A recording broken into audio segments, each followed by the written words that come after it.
بسم الله الرحمن الرحيم.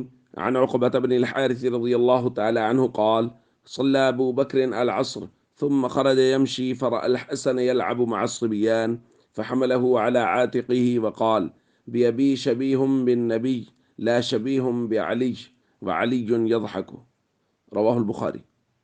عقبہ بن حارث رضی اللہ تعالیٰ عنہ فرماتے ہیں حضرت ابو بکر رضی اللہ تعالیٰ عنہ نے عصر کی نماز پڑھی، پھر وہ نکلے، بازار میں چل رہے تھے، دیکھا کہ حضرت حسن رضی اللہ تعالیٰ عنہ بچوں کے ساتھ کھیل رہے ہیں، تو حضرت ابو بکر نے ان کو اپنے کندھوں پہ اٹھا لیا اور فرمایا: میرے والد قربان ہو جائیں، یہ نبی کریم صلی اللہ علیہ وسلم کے مشابہ ہیں، علی کے مشابہ نہیں ہیں۔ اور حضرت علی رضی اللہ تعالیٰ عنہ حضرت ابو بکر کی اس محبت کے منظر کو دیکھ کے مسکرا رہے تھے۔ دوستو، یہ صحابہ اور اہل بیت کی محبت کا ایک خوبصورت منظر ہے کہ حضرت ابو بکر حضرت حسن رضی اللہ تعالیٰ عنہ کو اپنے کندھوں پر اٹھائے ہوئے ہیں، چونکہ انہوں نے دیکھا تھا نا کہ حضرت حسن کو نبی پاک صلی اللہ علیہ وسلم اپنے کندھوں پر اٹھاتے تھے، تو حضرت ابو بکر نبی پاک صلی اللہ علیہ وسلم کے طریقے کے مطابق حضرت حسن کو اپنے کندھوں پہ اٹھائے ہوئے ہیں اور فرما رہے ہیں کہ یہ نبی پاک صلی اللہ علیہ وسلم کے زیادہ مشابہ ہیں، علی کے زیادہ مشابہ نہیں ہیں۔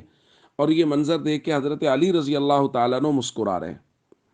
یہ ایک منظر ہے کہ جس میں حضرت ابو بکر اہل بیت سے محبت کر رہے ہیں اور محبت کا اظہار کر رہے ہیں، اور حضرت علی اس منظر کو دیکھ کے خوش ہو رہے ہیں۔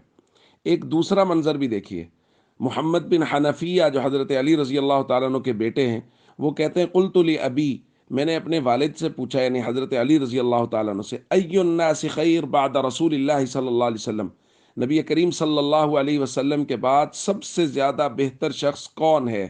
تو حضرت علی رضی اللہ تعالیٰ عنہ نے فرمایا: ابو بکر۔ ان کے بعد سب سے اعلیٰ افضل مرتبے کے اعتبار سے وہ ابو بکر ہیں۔ پھر میں نے کہا: ثم من؟ پھر کون؟ انہوں نے کہا: ثم عمر، پھر عمر ہیں۔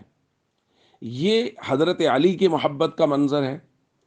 تو یہ جانبین سے محبتیں نبی پاک صلی اللہ علیہ وسلم کے زمانے میں، ان کے بعد یہ محبتیں قائم رہیں۔ یہ چند فتنہ پرور اور بدبخت لوگوں نے لوگوں کے درمیان یہ باتیں پھیلانا شروع کر دیں کہ جی وہ تو بڑے مسائل تھے۔ اگر خدا نخواستہ سیدہ فاطمہ الزہرا رضی اللہ تعالیٰ عنہ کے ساتھ کسی قسم کی بھی کوئی زیادتی ہوئی ہوتی حضرت ابو بکر کی طرف سے، تو حضرت علی کیسے کہہ سکتے تھے کہ حضور کے بعد سب سے افضل ابو بکر ہیں رضی اللہ تعالیٰ عنہ؟ یہ کچھ لوگوں نے غلط فہمیاں پیدا کرنے کی کوشش کی ہے۔ ہمیں ہمیشہ ان سے بچنا چاہیے اور صحابہ اور اہل بیت سے ہمیشہ محبت رکھنی چاہیے۔ والسلام علیکم ورحمۃ اللہ وبرکاتہ۔